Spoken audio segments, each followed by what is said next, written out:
지난주 미 국무부에 이어서 이번 주에는 미 국방부와 미군의 고위 당국자들까지 한국을 찾습니다.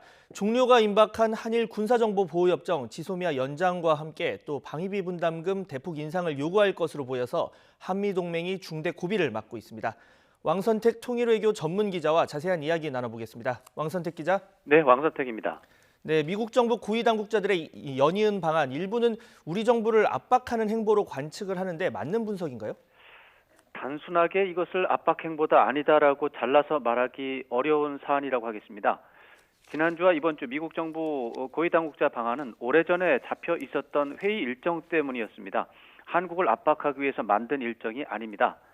지난주 국무부 고위 당국자들이 방한을 했는데 그것은 태국에서 열렸던 아세안 다자회의 일정 때문에 우연히 방문 일정이 겹친 것으로 해석을 할 수 있고, 또 오늘 마크 밀리 합참의장, 또 내일 마크 에스퍼 국방장관이 방문을 하는데 이것도 내일 한미 군사위원회, 또 모레 한미 연례 안보회의가 예정이 되어 있기 때문에 그 참석을 위한 일정이 방문이 되겠습니다.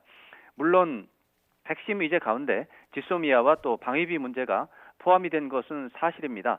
그런데 두 가지에 대한 미국 정부의 접근법이 좀 상당히 다르고, 그렇기 때문에 우리 정부 대응도 다르게 하는 것이 적절한 것으로 판단됩니다.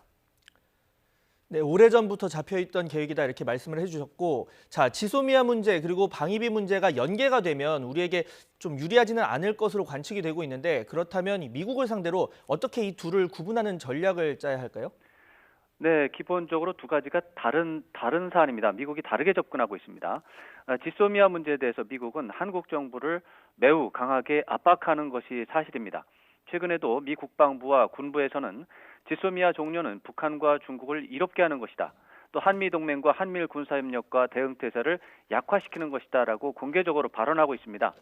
한미 동맹 관계 특수성을 감안할 때 미 군부 지도자들의 이런 발언은 최고 수준의 압박 표현이라고 볼 수 있습니다. 그런데 방위비 문제에 대해서는 상황이 다릅니다. 미국 관리들은 트럼프 대통령의 지시 사항이기 때문에 한국에 대해서 압박하는 신용을 하는 그런 태도가 강합니다.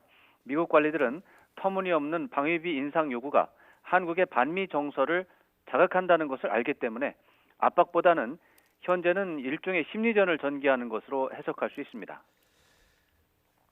네, 트럼프 대통령 지시사항이기 때문에 일종의 신용이다 그리고 심리전이다 이렇게 이야기를 하셨는데, 그렇다면 미국이 심리전을 전개하고 있다고 하면 뭐 어떤 전략을 들 수가 있을까요? 네, 본격적인 방위비 협상이 시작되기 전에 협상의 기준점을 미국이 유리하도록 변경시키는 작업을 하고 있습니다. 한국 정부의 방위비 협상 기준은 올해 방위비 분담금인 1조 389억 원입니다. 쉽게 말해서 1조 원인데 한국은 1조 원에서 얼마를 더 올릴 것인가, 얼마를 내릴 것인가, 이것을 고민하면서 협상을 하게 됩니다. 그런데 미국은 트럼프 대통령의 협상 지침에 따라서 주한미군 운용을 하는 모든 자금을 합치면 6조 원이라고 주장하고 협상의 기준점을 6조 원에 맞추는 전략을 취하고 있는 것입니다. 본격적인 협상이 시작이 되면 미국 측은 아마도 3조 원이나 4조 원을 요구하면서 최종적으로 2조 원 정도를 목표로 할 것으로 추정이 됩니다. 이런 상황에서 한국 사회에서 미국이 6조 원을 요구했다는 보도가 잇따르고, 또 논의 자체가 6조 원을 줘야 된다, 말해야 된다, 이런 식으로 논의가 진행되는 것은 미국의 심리전에 말려들고 있는 상황으로 해석할 수가 있습니다. 정부는 물론 언론과 정치권에서도 냉정한 대응이 필요한 시점이라고 하겠습니다. 네, 일희일비할 필요는 없겠다 이렇게 해석을 할 수 있겠고, 자, 우리 정부는 일본 정부가 수출 규제를 풀지 않으면 움직일 수 없다 이런 입장을 재확인했고, 또 일본 정부도 수출 규제에 앞서서 한국의 이 입장 변화가 먼저다, 그러니까 수출 규제를 풀기에 앞서서 먼저다 이런 주장을 펴고 있습니다. 그래서 지소미아가 연장되기 쉽지 않은 상황인데, 만약에 지소미아가 종료가 된다면 한미 동맹 관리에 타격을 줄까요? 네, 저는 타격을 줄 거라고 봅니다. 초기 단계에서는 미국 정부는 한미동맹 자체보다는 문재인 정부에 대한 미국 정부의 불만을 노골적으로 표출하면서 한미동맹을 서서히 악화시키는 그런 상황이 전개가 될 것으로 전망할 수 있습니다. 과거 한국과 미국이 외교적으로 충돌한 사례가 없지는 않습니다. 그런데 지소미아와 같이 한국이 한미동맹의 신뢰관계를 근본적으로 훼손했다고 미국에서 판단하게 된다면 미국은 매우 거칠게 한국 정부를 압박해서 미국의 입장을 관철하는 그런 행태를 보여왔습니다. 그런 경우에 한국 정부가 대개 오랫동안 버티지 못했습니다. 한 달 이상 버티지 못하고 미국의 입장을 받아들이는 그런 상황이 몇 차례 있었습니다.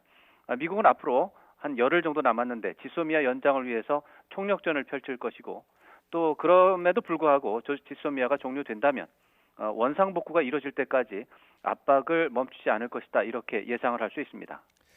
네, 지금까지 왕선택 통일외교 전문 기자와 함께 지소미아 등 안보 현안 문제 관련 이야기 나눠봤습니다.